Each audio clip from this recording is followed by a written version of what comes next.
la muerte, ya se trate de personas conocidas o desconocidas. Me duele mi impotencia, mi incapacidad para resucitar a los muertos. Me duele tanto, que ni siquiera me sale con naturalidad el típico te acompaño en el sentimiento. Ya nunca podré volver a hablar con él, como tampoco nunca más pude hablar con mi madre, y cuántos la muerte se llevó a lo largo de mi vida. Soy consciente de que en la muerte ajena tan solo sentimos un reflejo de nuestra propia muerte. Incluso nuestra ansia por poseer cosas son formas de asirse a la vida y de conocer espacios de tiempo. Cada objeto se ve como un tiempo y como una vivencia. Tener un cuadro, un libro, una casete nos significa todo eso, y si no es así, ¿por qué ese afán de poseer por poseer, que tiene la gente, especialmente cuando sabe a ciencia cierta que para conseguirlo es obligado a envenenar aquello en lo que se sustenta la vida? Sí, incluso a mí, que tanto critico tales cosas, han conseguido atraparme. Solo me queda maldecirme, por no controlar ese tipo de drogas.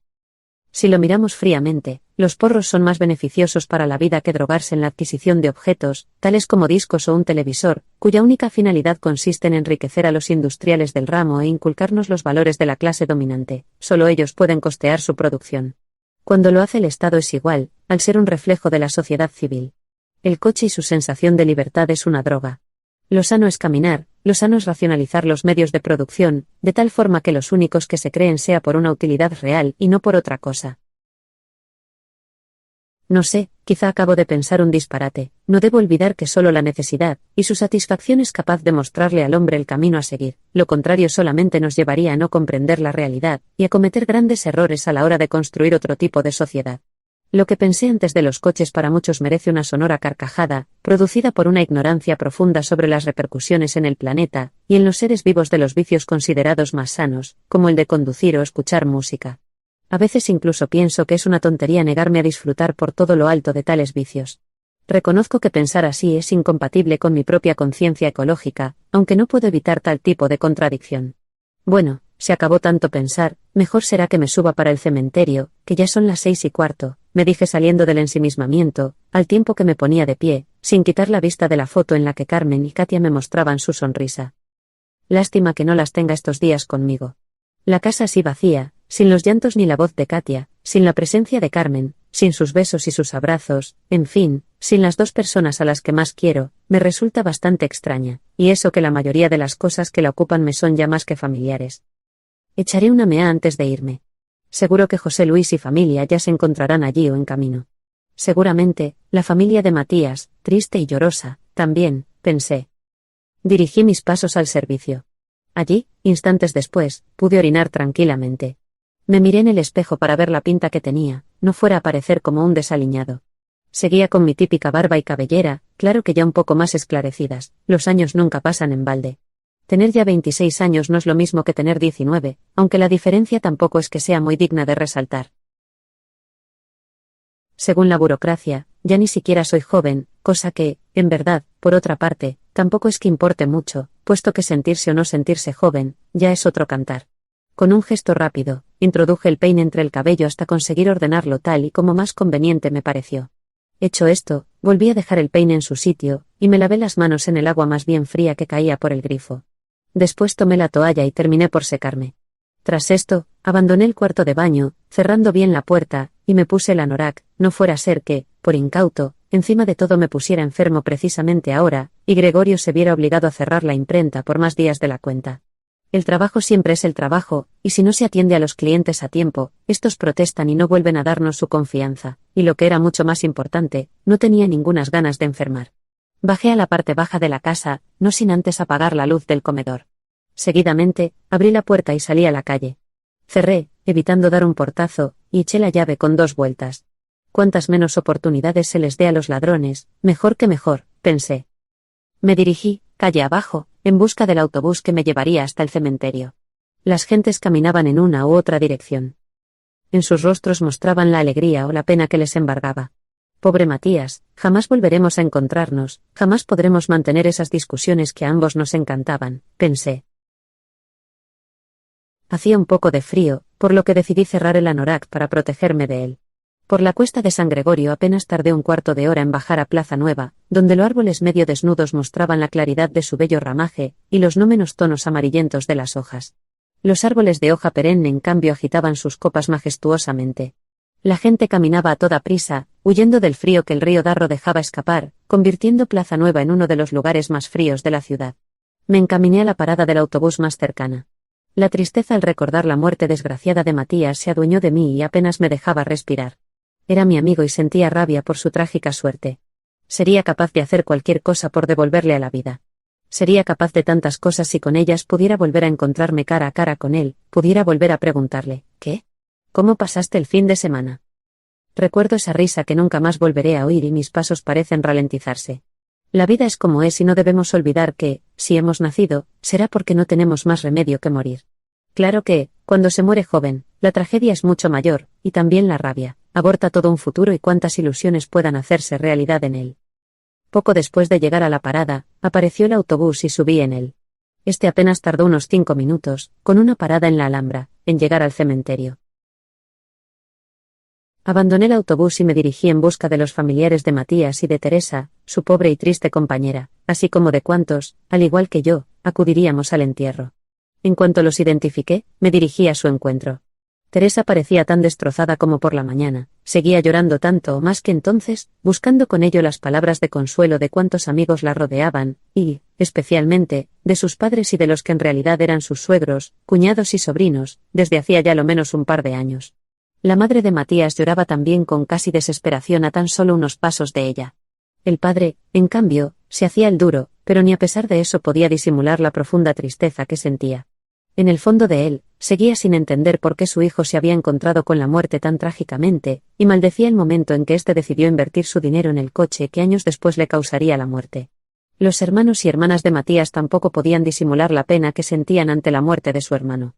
Le tenían en gran estima pese a las diferencias de índole ideológica, o de cualquier otra índole, que les pudieran separar, y así venía a demostrarlo el rostro acongojado de cada uno de ellos. Al notar su tristeza, sentí que no había en mí palabras capaces de darle el mínimo consuelo, y que cualquier cosa que pudiera decir estaba de más. No obstante, para no parecer descortés, decidí volver a saludarlos. Las condolencias se las di de madrugada en el tanatorio. Después volví a ser uno más entre cuantos nos encontrábamos allí para decirle adiós a quien en verdad tanto habíamos estimado en vida. Busqué entre la multitud de rostros apenados a algún amigo. Reconocí a varios y me dirigí a su encuentro para charlar un rato con ellos. Tras el saludo de rigor, intercambiamos alguna que otra opinión sobre la muerte de nuestro amigo. En cada una de ellas venía a aflorar la impotencia que sentíamos ante ella y, por supuesto, la pena que nos embargaba. Tras esto, guardamos silencio o bien nos dispersamos entre la gente para saludar a quienes conocíamos de algo. Yo prefería acercarme a José Luis y a su familia. Loli era ya toda una mujer. Los dos seguíamos siendo buenos amigos. José tenía ya sus 12 años recién cumplidos. Con él seguía llevándome tan mal como siempre, aunque, eso sí, respetándonos en la medida de lo posible. Por María Luisa parecían como si no pasaran los años, su belleza seguía inmutable en el tiempo. Buenas, dije dirigiéndome a los 4. Buenas, Genil, me dijo Loli, cosa que imitaron sus padres y, para no ser menos, su hermano. ¿Hace mucho que estáis aquí? Sí, llevamos ya por lo menos 10 minutos. Cuando alguien como Matías muere me da asco la vida, y todo lo que puede haber en ella. Le podía haber tocado a cualquier otro menos a él. Era una persona como no he conocido nunca. A mí no me da asco la vida, lo que siento es rabia de que pueda existir la muerte y de que ésta, además, se lleve a quien menos lo merece. La muerte no la merece nadie y desgraciadamente todos, tarde o temprano, moriremos. A mí no me gustaría morir nunca. Pues ya puedes ir preparándote para aprender que, al igual que naciste, morirás. Bueno, mejor será que ahora nos dejemos de filosofías, y nos limitemos a ver cómo se le dará sepultura a quien tan entrañable fue en vida, nos interrumpió María Luisa mientras seguía atentamente las muestras de dolor de la familia de Matías y de su compañera. Sí, mejor será dejar tales temas para mejores momentos. Mejor momento que cuando alguien se muere, no creo que exista. Lo que tú creas no siempre es lo más conveniente ni apropiado. El ataúd en el que descansaban los restos mortales de Matías se encontraba en el interior del coche fúnebre, y mostraba la belleza brillante de la madera. Sobre él se agolpaban las coronas de flores, en las que se podían leer varias frases dedicadas a este, y en las que venía a indicarse el hondo pesar que, a familiares y amigos, nos había causado su inesperada muerte. En cuanto dio comienzo el funeral, sus 2 hermanos, su padre y uno de sus tíos tomaron a hombros el ataúd y se dirigieron, seguidos de todos los demás, hacia donde sería enterrado. Un funcionario abrió el nicho donde minutos después habían introducido sus restos de mortales, lo que ya solo sería su eterna inexistencia. Antes de que los familiares introdujeran la caja en el nicho, alguien decidió que era el mejor momento para pronunciar las últimas palabras de despedida a Matías. En concreto, se trataba de Juan, su amigo del alma y gran orador, por cierto. Este elevó su voz por encima del silencio que reinaba entre los presentes. Estamos aquí reunidos para despedir a nuestro gran amigo. Matías murió trágicamente, pero su vida vino a demostrarnos que supo ser amigo de mucha gente. Quien necesitaba su ayuda, siempre la encontró, y eso, en este mundo burgués, que solo considera al hombre un vil objeto a explotar, parece toda una muestra de la grandeza de su corazón. Jamás volveremos a poder solicitar su ayuda, jamás podremos abrazarlo, jamás podremos volver a sentirlo en nuestra vida, aunque sobre todo, jamás podremos olvidarlo. Él creía que la muerte era la puerta a la nada, como sucede con muchos de los aquí presentes, y por eso mismo, nunca deseó más entierro que este que le vamos a dar. Matías está dentro de esa caja. Ni nos siente ni nos ve. Todos sabemos que fue un gran ser humano y todo un ejemplo a seguir. Nuestro mejor homenaje será seguirlo. Yo, al menos, puedo prometer que te seguiré. Cuando Juan guardó silencio, me sentí totalmente emocionado, tan emocionado como hoy me siento en el recuerdo. Corre una lágrima por mis ojos, y sigo pensando que pocas madres ha habido como la mía y pocos amigos como Matías. La muerte y el amor hace que idealicemos a las personas, y todo porque el recuerdo y la imaginación se apoderan de nuestra realidad, nos opongamos o no a ello, pensé. Vuelve a sonar el ataúd al ser introducido en el nicho, vuelve a cerrarse este y solo queda una placa con el nombre de Matías, las coronas dedicadas a él, los llantos desesperados de su compañera, de familiares y amigos, y una gran multitud disgregándose para seguir viviendo.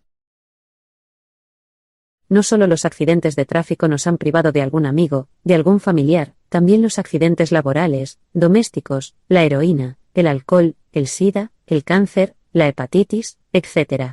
Se ha llevado en este tiempo a más de un amigo o conocido, durante los últimos 8 años y pico. Por desgracia hay personas sin escrúpulos a la hora de enriquecerse. Estos se unieron a una larga lista de fallecidos por esas causas en todo el mundo. Miles de familias han llorado a sus muertos mientras otras disfrutaban, y disfrutan de la riqueza extraída a las víctimas casi por goteo.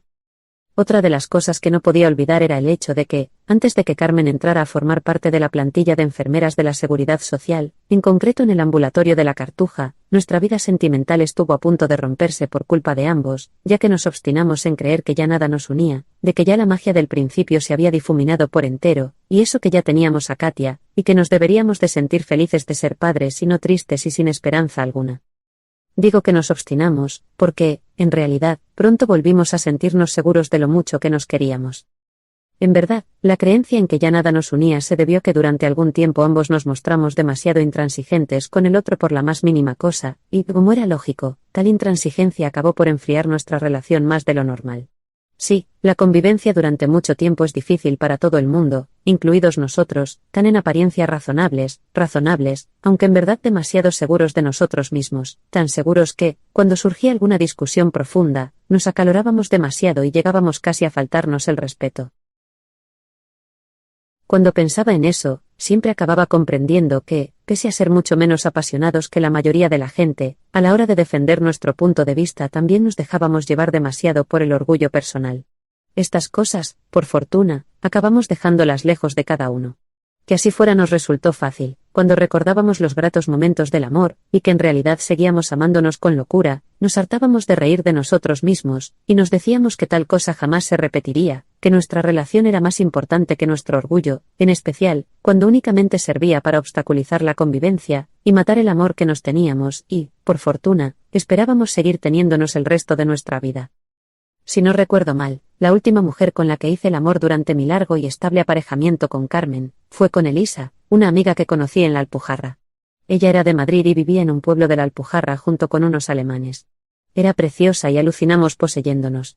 Su cuerpo me atrajo tanto que pasé casi 3 días haciendo el amor con ella sin parar. Si a mi memoria vuelven tales cosas, se debe a lo bien que ambos lo pasamos. No era raro pasarlo bien con ella. Se movía en la cama como una gata en celo. Parecía un monstruo hambriento de sexo. Claro que, como no nos unía ningún cariño especial, pronto acabamos pasando el uno del otro. Cuando la sed por poseer a alguien se agota, no quedan motivos para continuar con una relación sin futuro, una relación meramente sexual. La verdad es que toda mujer y todo hombre se sienten mutuamente atraídos, cosa distinta es que les convenga irse a la cama juntos y pongan en peligro relaciones verdaderamente importantes, basadas en el amor y el respeto, y no solo en la sexualidad. Sea como sea, lo cierto es que actualmente me limito a una fidelidad sin precedentes con respecto a 3 mujeres, quizás el SIDA tenga la culpa, Carmen, Katia y Carmela. Bueno, mejor será que vuelva al cortijo, que aquí fuera comienza a hacer frío. Mejor será que vuelva con mis 3 fidelidades y alegrías actuales, pensé.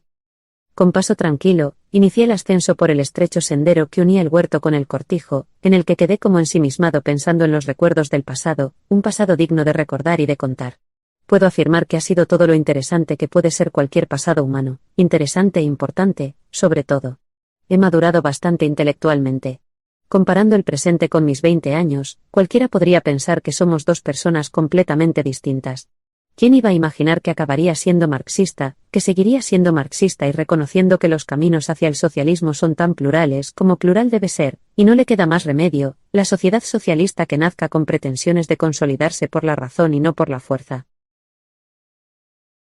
Dialécticamente, el socialismo con partido único suele crear tal tipo de contradicciones que, a la larga, lo imperante es una desunión completa entre gobernantes y gobernados, desunión que no se produce en sistemas productivos tan totalitarios como el capitalista, al rodearle la democracia política, en la que los ciudadanos participan, o creen participar, en la resolución de los problemas de la sociedad sin tener demasiado en cuenta que los verdaderos amos suelen burlar las leyes que el Estado de Derecho impone a los ciudadanos de clases bajas. En verdad, se puede decir que las leyes las crean los poderosos para ejercer mejor su poder sobre los débiles. Por mucho que anuncien el fin del comunismo, un comunismo más teórico que práctico, más de fantasía que de realidad, con el fin de justificar la burocratización de los países del llamado socialismo real, lo cierto es que yo seguiré riéndome, puesto que el único método para acabar con los deseos de crear una sociedad más justa e igualitaria es crearla. No es más importante acabar con poderes socialistas o capitalistas, es más importante que se dé la igualdad y la justicia social. Pienso así porque no tengo la obligación de identificar con comunismo a lo puesto en práctica en los países del Este, ya que jamás pusieron en funcionamiento instituciones para la participación real de la población en los asuntos públicos. No puede haber comunismo sin una verdadera participación e igualdad a la hora de proponer la solución a los problemas de la sociedad. De hecho, eso hubiera evitado, ya de por sí, la animadversión contra una ideología como la comunista, que algunos identifican con pobreza y con burocratización absoluta de la sociedad, al convertir a los funcionarios en una nueva clase dominante tan explotadora como la capitalista o más, nueva clase dominante que, para colmo de males, no ha sabido darle a la gente los alicientes que el capitalismo le ha dado a las sociedades en las que impera. Sé que son alicientes muy despilfarradores de materias primas, promocionan el consumismo de objetos innecesarios, no obstante, en el Este, la falta de consumismo tampoco evitaba tal cosa. Obviamente, la conciencia ecológica solo puede llegar a surgir cuando se manifiestan los problemas ecológicos, no antes. Si alguien piensa lo contrario será porque ignora que el hombre no es tan inteligente como para prever lo imprevisible, y lo que solo se escribe con el presente, pensé mientras